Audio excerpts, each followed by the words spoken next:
On s'est tanné, on a mis le pied à terre, puis on s'est dit on va le régler le problème. Là, hier, on a parlé à Bernard Drinville du Parti québécois. On s'est dit bon là, c'est du niaisage, des clowneries, le dossier avance pas, on règle pas les problèmes. Fait que, on s'est dit Yves Bolduc, il est là, il est bien intentionné, mais ça se règle pas non plus. Il n'y a pas un ministre de la Santé qui a réglé les problèmes. Fait qu'on s'est dit ce matin, j'ai envoyé sur Twitter qui va remplacer le ministre de la Santé, Dr. Welby, Dr. Phil, Dr. Pepper, Dr. Ballard. Ben là, non, on a sorti Doc Mayou. Alors, il est avec nous. Pierre Mayou, bonjour. Oui, bonjour Benoît. Comment vas-tu? Toujours aussi mal, merci, mon cher Benoît. Comment ça? Comment ça? Et à l'occasion, il m'arrive de mettre un accent circonflexe sur le A. Oh, tu deviens ésotérique, toi, là, tu m'inquiètes? Non. Qu'est-ce qui t'arrive? Sur le A de me sentir mal. Ah oui, tu te sens trop mal. Prends une douche, puis, tu sais, ça va passer. Je croyais qu'avec le temps, avec les années, le vieillissement, la flétrissure, que ça diminuerait. Hey, pas le cas. Pierre, on vient de finir de manger, là. Je t'en prie. Bon, d'abord, cette affaire-là, qu'est-ce qui est arrivé avec la RAMQ, là, la Régie de l'assurance maladie? Là, tu charges 300$ de l'heure? Oui, à mon cabinet. Comment ça qu'il y a de l'écho là-dedans? Pardon? Il y a de l'écho, j'entends de l'écho? Ou c'est moi qui est fou? Non, mon téléphone, je suis avec c'est correct, c'est très bon de mon côté. Ah, ok, c'est correct, ça doit être moi qui est fou. Je suis fou, c'est correct. Alors, Doc Mayou, qu'est-ce qui arrive? On va juste régler ça, on va parler du ministère de la Santé après. Oui. On te reproche de charger 300$ de l'heure. Pourquoi tu charges autant? C'est bien cher? J'ai deux cabinets, j'ai un cabinet public, puis j'ai un cabinet privé. À mon cabinet privé, je charge ce que je veux, puis le monde paye s'ils veulent me consulter. C'est le marché. Puis, écoute, à mon cabinet public, c'est la RAMQ qui paye, à Louisville. Mais à 300$ de l'heure, j'espère que tu nous sers un petit café puis un bain? Non. Même pas? Mais je suis à temps. Je serai très rarement en temps plus de 30 secondes. Ben, t'as intérêt. Moi, le meter cool, là, je veux dire, ouais, t'es mieux d'être là, Doc. Oui. Alors, pourquoi tu fais ça à 300$? Quel genre de session tu organises? Généralement, c'est des expertises pour des cas extrêmement complexes. Alors, c'est un cabinet privé d'expertise. Et la RAMQ, qui est un agent payeur, oui, OK, se permet de m'enquêter sur les patients que je ne leur ai pas facturés. Parce qu'eux autres, ils payent 80 quelques piastres pour quand tu les factures. Il fait 83$ de l'heure pour mon travail que je fais à Louisville, à mon cabinet public. OK. OK? Mm-hmm. Puis à mon cabinet privé, je fais des expertises. Ça, c'est pour des procès? C'est pour quoi? Tout. Des procès, des procès aux criminels, procès civils, procès ou des démarches administratives, toutes sortes d'affaires. Des problèmes avec les compagnies d'assurance, tout ce que tu veux. Est-ce que la RAMQ puis le Collège des médecins, puis la question est sérieuse, là, est en train de te discréditer, Pierre Mayou? Écoute, ça fait 10 ans et demi que Mario Deschênes, syndic du Collège des médecins, essaie de me discréditer sur la place publique. Ça a commencé avec mon émission, une première plainte en 1999, qui concernait uniquement mes propos à la radio. Qui était pas gentil, d'ailleurs? Non, il était pas gentil. Ben oui, la mienne, t'es pas gentil. Non, moi, tu t'affirmes que j'étais pas gentil? Oui. Écoute, c'est pas une question de gentillesse. Est-ce que j'avais tort dans mes propos? Mais il y a une façon de dire les choses, Pierre. Tu sais mieux que moi, même. Tu es un garçon assez éduqué dans la vie. Il y a une façon. Oui. Il y a une façon de dire les choses. Il y a une façon de dire... non, tu sais pas? de dire à quelqu'un qui est gnochon, il y a 1000 façons de le dire. Oui. En tout cas. Bon, alors, Doc Mayou, on te nomme ministre de la Santé. Qu'est-ce que tu règles?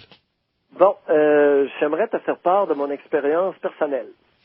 Au lieu de dire ce qu'on devrait faire, si je te disais qu'est-ce que je fais pour sauver une fortune à la société québécoise. Okay. Est-ce que ça t'intéresse? Ben oui. Bon, je suis allé rencontrer le ministre il y a 1 an et demi, 2 ans, puis je lui ai fait part de ça, que j'avais une façon de traiter des patients en psychiatrie qui sauvaient une fortune à mon cabinet public.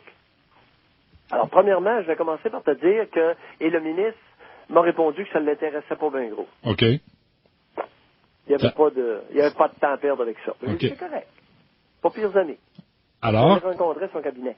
Qu'est-ce que tu as proposé? Alors là, j'avais proposé, je vais te le dire, ce que je fais. Je suis allé lui dire ce que je faisais. Et ça sauve une fortune. Ça ne l'intéressait pas des traitements psychiatriques qui sauvent une fortune. Regarde, à l'hôpital Comtois de Louisville, j'ai 280 dossiers actifs. OK? Et je charge à la RMQ environ 40 000 par année.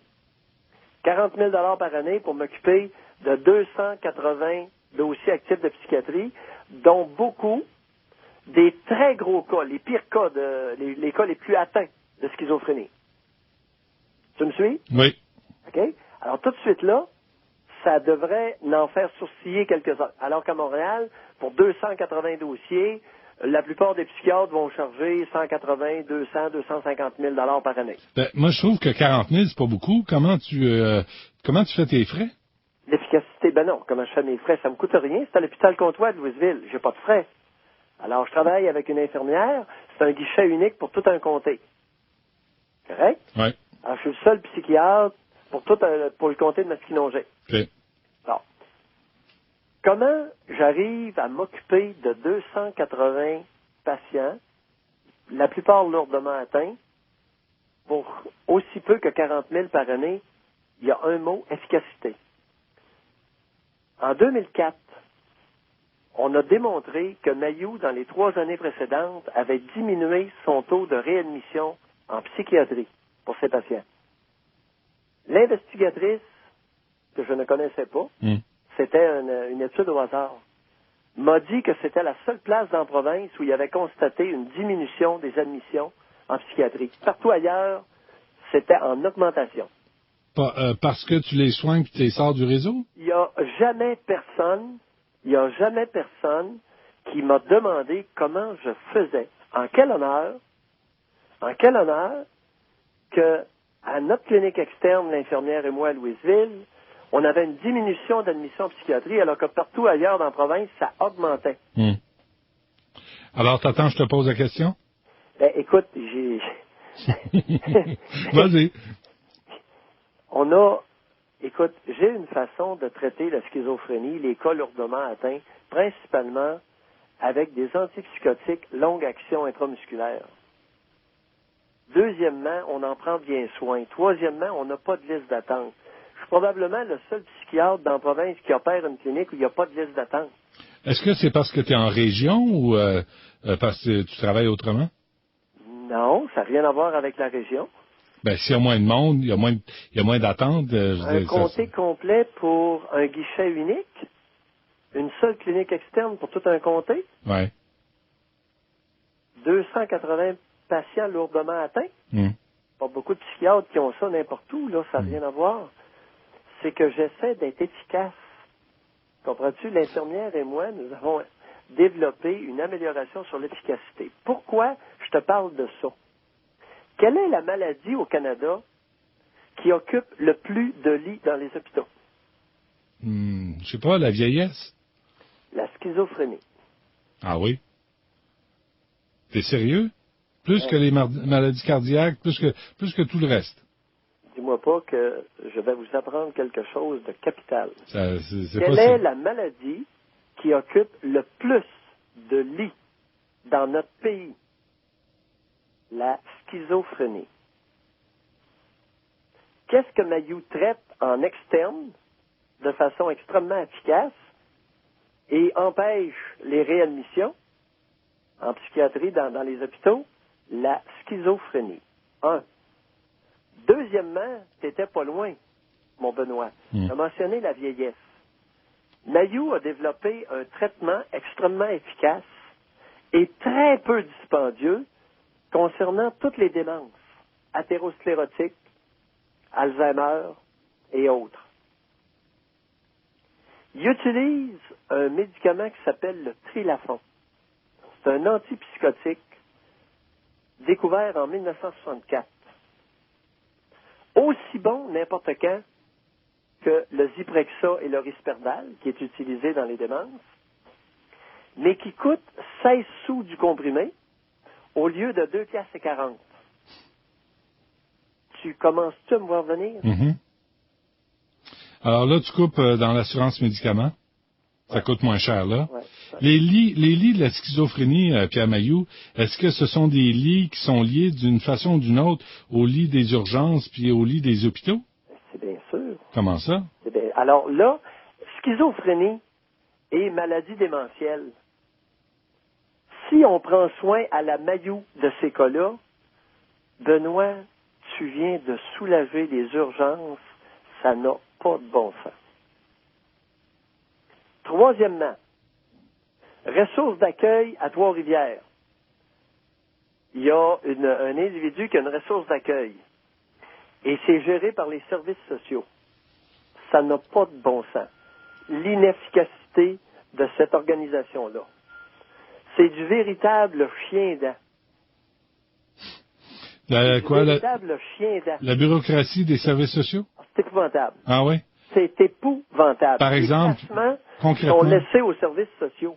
Mais ils sont combien pour... As-tu un exemple concret pour qu'on ait une image? Ben, écoute, ma ressource d'accueil, mon gars, il se bat, ça fait 6-7 ans qu'il se chicane avec les services sociaux. Il y a une sacrée belle maison dans un beau quartier de Trois-Rivières. Et il y a une possibilité d'accueillir 9 bénéficiaires, puis là, il y en a seulement 4. Et c'est quelqu'un qui est capable d'accueillir des cas lourds. Lui en envoie pas parce que c'est un homme, puis les travailleurs sociaux l'aiment pas. Alors, pendant ce temps-là, il y a des cas qui croupissent à l'hôpital. Le système, les travailleuses sociales n'ont jamais considéré l'efficacité et sauver de l'argent comme étant une priorité. Oui. Mais Pierre, les cas de schizophrénie puis de démence là, que tu sors du réseau de la santé... Non, ils ne sont pas du réseau de la santé. Je les sors des institutions coûteuses. Tu les envoies où? Pas dans la rue, là? Ben non, ils sont chez eux, dans des ressources d'accueil. Écoute, on a une ressource d'accueil, nous autres, il y a 24 patients. Ils prennent le chèque de bien-être, OK, et puis ils leur donnent 200$ par mois. On est là, hein, nous autres. Mais tu as vu le nombre de schizophrènes qui blessent leurs parents, oui. Qui blessent leur entourage. Est-ce que c'est ça que tu proposes? Ben non, c'est le contraire. C'est le contraire. Le coroner de Trois-Rivières aurait dit que Mayou, OK, pendant les 30 ans, depuis 30 ans qu'il est en Mauricie, aurait un des taux, c'est très rare qu'on voit un de ses patients se suicider. Le coroner en Mauricie, de Trois-Rivières. Ou blesser quelqu'un. Oui, ou blesser quelqu'un. Et le ministre Bolduc n'est pas intéressé? Pas du tout. Parce que, est-ce qu'il t'a expliqué pourquoi? Non. Parce que c'est par injection, parce que c'est pas des pilules, parce que quoi? Non, écoute, il n'y avait pas d'intérêt pour ça. Alors, j'ai été extrêmement surpris. Moi, je me croyais tout bon, toute fin. Je vais aller rencontrer le ministre. Il accepte de me rencontrer. J'étais tout emballé de lui faire part. Écoute, on peut sauver une fortune. Je sauve une fortune à l'État. Parce que je suis extrêmement efficace comme psychiatre dans le traitement de la schizophrénie et de la démence. Ouais. Mais, OK, regardez, ça m'intéresse pas.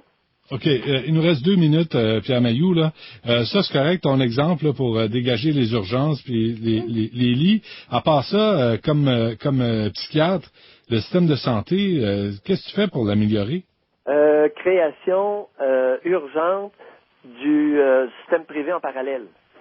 Pas à la place, en parallèle. Exactement comme dans les écoles. Système scolaire privé et public pour les mettre en compétition. Et où tu vas prendre le personnel des institutions privées si déjà il y en manque dans le public? Il manque pas de personnel dans le public, on les a chassés.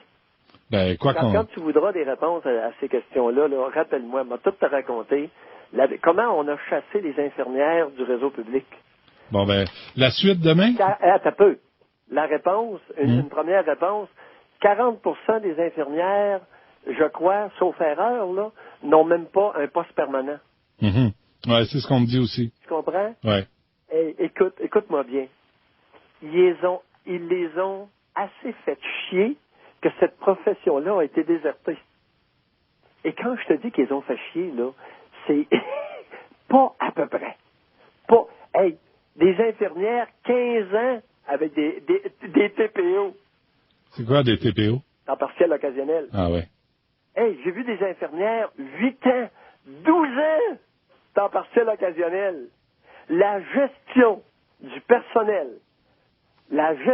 personnel féminin dans les hôpitaux, c'est une histoire d'horreur. C'est un problème créé de toutes pièces. Sais-tu depuis quand? Sais-tu depuis quand qu'il y a eu une dégringolade sérieuse dans le système de la santé? Quand? Jean Rochon. Et comment? Jean Rochon. Jean Rochon, c'était le plus grand démobilisateur, pour ne pas dire destructeur, du système de santé. Il a donné la permission aux crétins de littéralement crisser les patients dehors. Un. Deuxièmement, il a déséquilibré le système qu'il ne s'est jamais refait par la suite. Jean Rochon a été un maître d'œuvre destructeur. Déséquilibré dans le sens de... Il y a l'histoire des médecins à la retraite, des infirmières à la retraite. Oui, avec Lucien Bouchard. C'est Jean Rochon qui est parti ça. Oui. C'est pas Lucien, c'est... c'est Lucien le boss, Jean Rochon, le ministre de la Santé. Non, pardon. Écoute, depuis quand que Jambe de Bois avait un mot à dire? Jean Rochon est un génie sur deux pattes. Un génie? Un génie. Oh oui, c'est un génie humain, il m'a enseigné. Hey, je suis bien placé pour le dire. Mais c'est Ce gars-là a fait un cours de médecine, il a fait un cours d'avocat, il aurait pu faire n'importe quel cours. C'est un génie sur deux pattes, Jean Rochon, avec un verbe acéré comme une lame de rasoir. Lulu Jambe de Bois, à ses côtés, avait l'air d'un pioui aux côtés de Sidney Crosby. Mais s'il est si brillant, Jean Rochon... Jean-Charles m'influence. Oui, Jean-Charles Le Roseau t'a dit bonjour, d'ailleurs. Mais en même temps, si Jean Rochon était si brillant, comment ça fait que le système est détruit? Non, écoute, j'ai dit que Jean Rochon était un génie humain. Un intellect, écoute, à peu près incomparable. Par contre, avec un jugement dangereusement défaillant. Ah, c'est le bout qui manque, là. C'est le bout qui manquait. Ouais. C'est un génie. Ouais. Écoute, Pierre, faut qu'on se laisse parce que tu sais comment ça marche. Mais non, je sais que tu sais pas comment ça marche, mais je te le dis, moi. Faut qu'on se laisse, c'est le même que ça marche. Mais on peut reprendre cette conversation-là sur le système de santé, si ça te dit, là. Ben écoute, à ta guise, d'ailleurs, je me considère honoré que finalement, en 2010, après autant d'années, 30 ans d'expérience, on ose me demander comment Mayout a fait pour sauver autant d'argent et offrir des traitements aussi efficaces à une clientèle aussi démunie. Et pourquoi ça n'intéresse pas le ministre Bolduc? Le Collège des médecins, Bolduc veut rien savoir de ça. Le Collège des médecins s'en contrefout, t'as même pas idée comment. Et là, Benoît Dutrisac, à un moment donné, m'appelle, Mayout, qu'est-ce que tu fais, toi, là, ou qu'est-ce que tu ferais pour sauver de l'oseille? Et c'est l'histoire de mes 30 dernières années. J'ai toujours été extrêmement soucieux et de l'efficacité des traitements offerts et du coût des traitements offerts. En passant, merci. Plus de services à moindre coût, c'est ma devise. Ouais. Mais merci, Pierre, pour l'imitation très chaleureuse que tu as faite de moi, là. C'est vraiment très gentil, j'apprécie. Non, c'est Jean-Charles, j'essaie d'imiter, de m'exprimer à la Jean-Charles. Oui, ça, c'est pas donné à tout le monde, ça. Hein? Là, on racontera demain à 1h moins quart, c'est quoi l'histoire du roseau avec Jean-Charles, toi puis Jean-Charles Lajoie. Hey, Pierre, on se laisse là-dessus, mais on va sûrement se reparler. À ta convenance, à ta guise. Merci, Pierre. Ça fait plaisir. À bientôt. Pierre Mailloux, qui serait premier ministre. En tout cas, de toute évidence, ces affaires marchent. Il y a des résultats. Vous pouvez aimer ou non le personnage, mais il y a des résultats et ça fonctionne. Ça coûte moins cher, mais par corporatisme, par profit personnel, on refuse de l'écouter. Ça aide là-dessus, on revient après la pause.